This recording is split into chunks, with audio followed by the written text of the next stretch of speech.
Gold trusted gold buyers మీరు తాకట్టు పెట్టిన బంగారాన్ని విడిపించి ఈ రోజు ఉన్న మార్కెట్ ధరకు కొనబడను.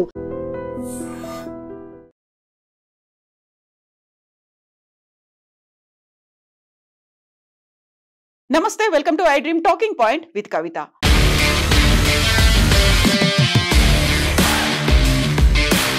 అహ్మదాబాద్ ప్లేన్ క్రాష్ ఘటన మర్చిపోకముందే అలాంటిదే ఇంకొక ఘటన జరిగింది. ఈసారి రష్యాలో జరిగింది. ఆంటోనోవ్కి చెందినటువంటి విమానం మిస్ అయిపోయినట్టుగా రష్యా మీడియా అనౌన్స్ చేసింది. ఆంటోనోవ్ AN-24 విమానం ల్యాండింగ్ సమయంలో డిసపియర్ అయిపోయింది. ఏటీసీకి సిగ్నల్స్ అందకుండానే మిస్ అయిపోయింది అనేటువంటి వార్తని రష్యన్ మీడియా అనౌన్స్ చేసింది. యాక్చువల్గా అమూర్ అనేటువంటి ప్లేస్ లో ఇది డిసపియర్ అయినట్టుగా తెలుస్తోంది.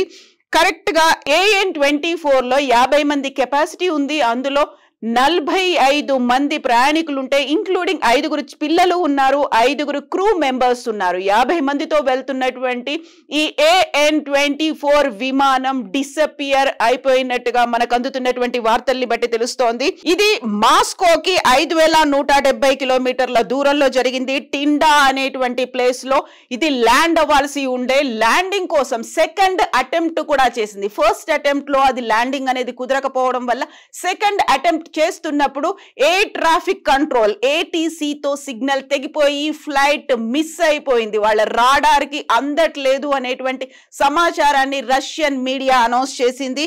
ఇది టిండా ఈజ్ లొకేటెడ్ అప్రాక్సిమేట్లీ 5170 కిలోమీటర్లు అంటే 3213 మైల్స్ ఈస్ట్ ఆఫ్ మాస్కోకి ఉంటే 273 కిలోమీటర్ల దూరం చైనాకి ఉంది. అంటే ఆల్మోస్ట్ చైనా ఏరియాలోనే ఇది డిసపియర్ అయినట్టుగా రష్యన్ మీడియా అయితే వార్తల్ని వెల్లడిస్తోంది.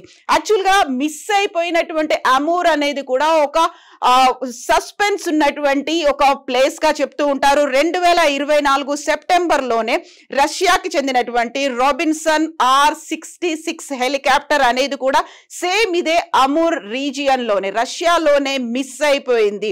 The unregistered flight carrying 3 people disappeared over the Zeya district in the north east part of the region. అక్కడ కూడా 3తో ప్రయాణిస్తున్నటువంటి హెలికాప్టర్ సెప్టెంబర్ 2024 మిస్ అయిపోయినట్టుగా రష్యన్ మీడియా అయితే అనౌన్స్ చేసింది. యాక్చువల్గా ఈ ఇష్యూ అనేది ఎప్పుడు జరిగింది? ఈ రోజు మార్నింగ్ 49 మందితో, యాక్చువల్గా 50 అని చెప్పాను, 49 మంది. అక్కడ కూడా క్లారిటీ అనేది మిస్ అవుతుంది. ఎందుకంటే ఒక వార్తాపత్రిక అయితే రష్యాకి చెందినటువంటి వార్తాపత్రిక 59 అంటే ఇది 49 అని వ్యక్తం చేసింది. సో అమూర్ గవర్నర్ కూడా దీన్ని ఐడెంటిఫై చేశారు. కరెక్ట్ గా ఒక ప్లేన్ డిసపియర్ అయిందా లేకపోతే ఫ్లైట్ క్రాష్ అయిందా?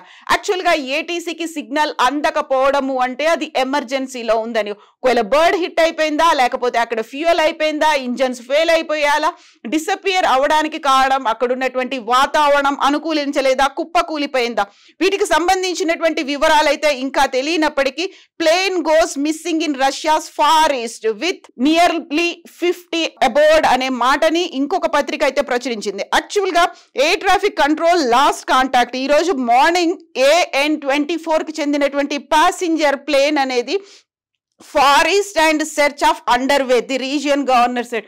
అమూర్ గవర్నర్ చెప్పిన వివరాలని బట్టి యాక్చువల్గా అమూర్ రీజియన్ అనేది ఒక సస్పెన్స్ తో కూడినటువంటి రీజియన్ గా ఉంది. గతంలో 2024 లో కూడా అదే ప్రాంతంలో ఒక ఫ్లైట్ అనేది మిస్ అయిపోయింది. సో ఇప్పుడు all necessary forces and means have been deployed to search for the plane అనేది టెలిగ్రామ్ లో అమూర్ గవర్నర్ అయితే వెల్లడించారు. Emergency ministry put the number of people on board somewhat lower around 40. So దానికి సంబంధించి ఇప్పటికీ ఒక క్లారిటీ అనేది లేదు, ఎంత మంది ఉన్నారు. సో ఫ్లైట్ అయితే మిస్ అయిపోయింది, దానికి సంబంధించినటువంటి పూర్తి వివరాలు అయితే ఇంకా రావాల్సినటువంటి అవసరం ఉంది. సో ఎమర్జెన్సీ ఇప్పుడు యాక్చువల్గా అందుతున్న దాన్ని బట్టి చూస్తే రష్యా నుంచి ఇంకొక ప్రాంతానికి బయలుదేరినటువంటి టిండాలో ల్యాండ్ అవ్వాల్సినటువంటి ఫ్లైట్ చైనా బార్డర్ లో చైనాకి ఉన్నటువంటి ఆ దాంట్లో ఆ సర్ఫేస్ లో ఆ స్పేస్ లో మిస్ అయిపోయింది అనేటువంటి వార్తల్ని చూస్తే ఒక పెద్ద ఇష్యూయే జరిగి ఉంటుంది. యాక్చువల్గా రష్యాతో ఉన్నటువంటి ఇష్యూస్ కావచ్చు, చైనాకి రష్యాకి, ఆ తర్వాత అక్కడ ఏమైనా ప్రాబ్లం జరిగిందా, చైనా ఇన్వాల్వ్మెంట్ ఏమైనా ఉందా అనే యాంగిల్లో కూడా ఇప్పుడు ఇన్వెస్టిగేషన్ అనేది కొనసాగుతోంది. ఎట్ ద సేమ్ టైం చేయాల్సినటువంటి ఎమర్జెన్సీ ఫెసిలిటీస్ ఏదైతే rescue, safety and rescue methods దాని మీద కూడా ఫోకస్ పెట్టింది. ఇప్పటికైతే అహ్మదాబాద్ ప్లేన్ క్రాష్ జూన్ 12 జరిగింది. అప్పటి నుంచి ఆ నీడలు, ఆ భయాలు ఇప్పటికీ వెన్నాడుతూనే ఉంటాయి. ఇప్పుడు రష్యాలో జరిగింది. యాక్చువల్గా ఎవరు ఎంతమంది ఉన్నారు అందులో, రష్యన్స్ ఉన్నారా, ఫారినర్స్ ఉన్నారా, ఈ డీటెయిల్స్ కూడా తెలియదు. బట్ 5 మాత్రం చిన్నపిల్లలు ఉన్నారు అనేటువంటి వార్త అయితే అందుతోంది.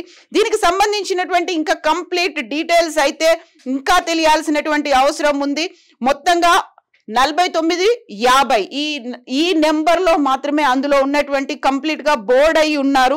వారితో వెళ్తున్నటువంటి విమానం మిస్ అయింది. సో అమూర్ గవర్నర్ చెప్తున్న దాన్ని బట్టి 43 మంది ప్యాసింజర్స్ ఇంక్లూడింగ్ 5 పిల్లలు, 6 క్రూ మెంబర్స్ ఉన్నారు. వీరితో వెళ్తున్నటువంటి విమానం అంటే 50కి కూడా క్రాస్ అయిపోయింది ఇక్కడ ఈ నెంబర్ అనేది.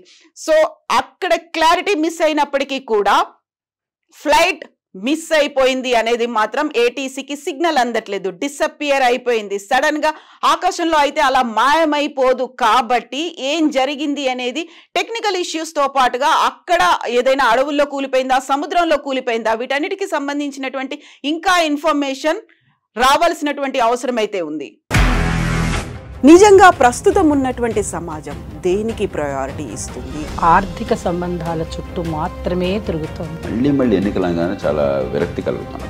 మంచి అనిపిస్తుంది కదా, లేడీస్ కూడా ఛాలెంజింగ్ జాబ్స్ చేసినప్పుడు చాలా బాగుంటది. ఫుడ్ డెలివరీ ఇవ్వటానికి వెళ్ళినటువంటి డెలివరీ బాయ్ అనిల్ పై కళ్ళ ముందు